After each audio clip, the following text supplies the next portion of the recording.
Hi, so for today's tip of the week, I'm going to show you a little feature in Xero which not many people know about, and it's that the quantity and unit price fields, they are actually calculators. So if you need to do any maths, you don't actually need one of these. You can just do the calculation in the unit price or the quantity box. So let me just demonstrate this. So here we have our Spark bill for the month of $1,500, but we've got other lines that we've got to add.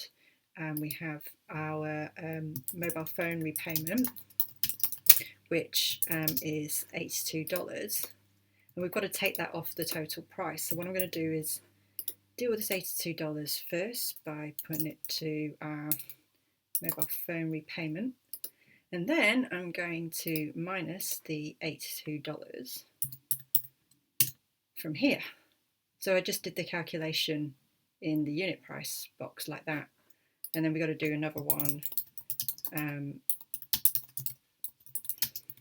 this repayment is for $87, and that's part of our total. So again, I just go into the unit price box, minus sign, 87, and there everything is calculating correctly.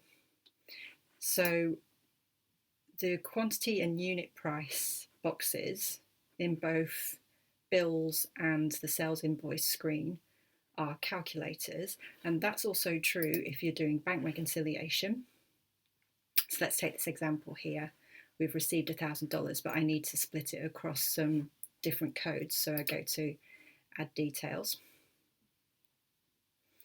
And I need to actually put $280 to another code. So I just did that. 1,000 minus 280 is 720.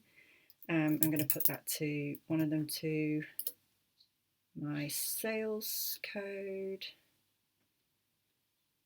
There we go. And then I put this line to another other revenue. There we go. And there you have it. So if there's any sort of calculations that you need to do when you're creating transactions, you can just do them in either the quantity box or the unit price box. You don't need to grab your calculator on your phone or your calculator here. And there we have it.